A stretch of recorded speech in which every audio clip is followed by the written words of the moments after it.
அனைத்து உறவுகளுக்கும் இனிய வணக்கம். கணேசன் குரல் செய்திகளுக்காக அனைத்து உறவுகளுக்கும் இனிய வணக்கம். ஐநா பணியாளர்கள் இஸ்ரேலால் படுகொலை. ஐநாவிற்கான பணியாளர்கள் பலர் இஸ்ரேலால் ஐநாவுக்கான பணியாளர்கள் பலர் இஸ்ரேல் நாட்டு குண்டுவீச்சு விமானங்களால் படுகொலை செய்யப்பட்டுள்ளது. இது முதல் தடவை அல்ல.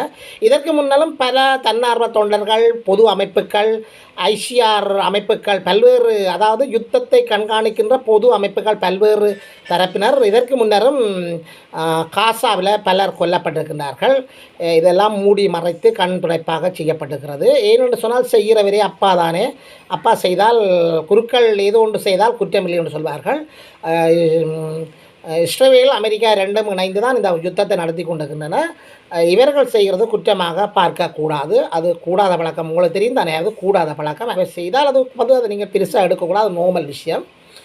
சரி, நாங்கள் தொடர்ந்து காணொலிக்கு போவோம். நீங்கள் இந்த காணொலியை முதல் தடவையாக பார்க்குறதாக இருந்தால், இந்த காணொலிக்கு புதியவராக இருந்தால் சப்ஸ்கிரைப் பண்ணுங்கள், ஷேர் பண்ணுங்கள், கமெண்ட்ஸ் பண்ணுங்கள். அருகில் இருக்கிற பெல் ஐக்கனை கிளிக் பண்ணுங்கள். அப்பொழுது தான் நாங்கள் போடுகிற அனைத்து காணொலிகளும் உங்களுக்கு உடனுக்குடன் நோட்டிஃபிகேஷனில் வந்து கிடைக்கக்கூடிய மாதிரி இருக்கும்.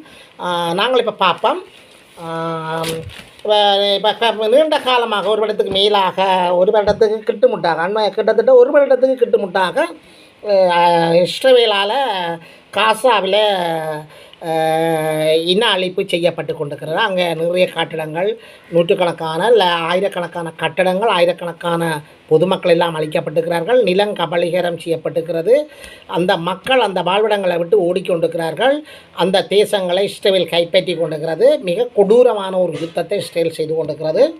காசாவில் உள்ள பாடசாலை ஒன்றில் இஸ்ரேல் மேற்கொண்ட விமான தாக்குதலில் ஐக்கிய நாடுகள் சபையின் பணியாளர்கள் 6 பேர் கொல்லப்பட்டனர். ஒரு ஆள் 2 பேர் இல்லை, 6 பேர் கொல்லப்பட்டிருக்கிறார்கள். காசாவில் பொதுமக்களின் முகாம்கள் மீதும், வாழ்விடங்கள் மீதும், பாடசாலைகள் மீதும் இஸ்ரேல் அண்மை காலமாக தொடர்ச்சியாக பான் தாக்குதல்கள் நடத்தி வந்து கொண்டிருக்கிறது. தற்போது பாடசாலை ஒன்றில் நடத்தப்பட்ட தாக்குதலில் ஐக்கிய நாடுகள் சபையின் பணியாளர்கள் உட்பட 14 பேர் கொல்லப்பட்டுள்ளமை இஸ்ரேலுக்கு எதிரான சர்வதேச எதிர்ப்பலைகளை தீவிரப்படுத்தியுள்ளது. அதில் அவர் கொஞ்ச நாளைக்கு தான் அது நடக்கும். அப்புறம் அதெல்லாம் சகஜமாப்போம்.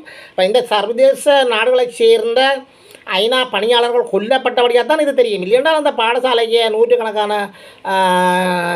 பாலஸ்தீன சிறுவர்கள் கொல்லப்பட்டிருப்பார்கள், பெண்கள் கொல்லப்பட்டிருப்பார்கள், முதியோர்கள் கொல்லப்பட்டிருப்பார்கள், இளைஞர்கள் கொல்லப்பட்டிருப்பார்கள். அதெல்லாம் கணக்கெடுக்குள்ளே நீங்கள் உள்ளடக்கக்கூடாது. தெரியும் தானே, அதுக்கெல்லாம் கணக்கெடுக்குள்ளே நீங்கள் உள்ளடக்கக்கூடாது. இப்போ இவே வந்தபடியாக தான் அந்த 6 பேர் என்று சொல்லி கணக்கெடுப்புக்குள்ளே உள்ளடக்கப்பட்டிருக்கிறது. இது கூட இன்னும் சில நாட்களில் தவறுதலாக மேற்கொள்ளப்பட்டது என்று சொல்லி மூடி மறைப்பு செய்து அதெல்லாம் அப்படியே மூடி முழுகப்பட்டுவிடும்.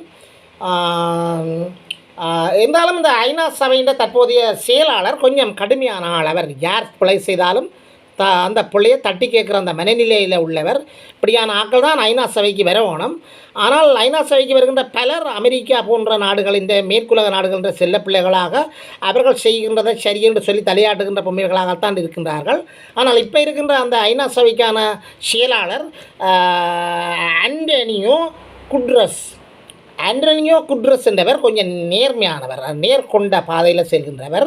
அவர் தனது அதிருப்தியையும் கண்டனங்களையும் வெளியிட்டுள்ளார். காசாவில் இஸ்ரேல் இராணுவ நடவடிக்கைகள் ஆரம்பிக்கப்பட்ட பின்னர் ஐக்கிய நாடுகள் சபையின் பணியாளர்கள் ஒரே தடவையில் கொல்லப்படுவது இதுவே முதல் தடவை என்றும் ஆண்டனியோ குட்ரோஸ் தனது அதிருப்தியையும் கண்டனங்களையும் தெரிவித்துள்ளார்.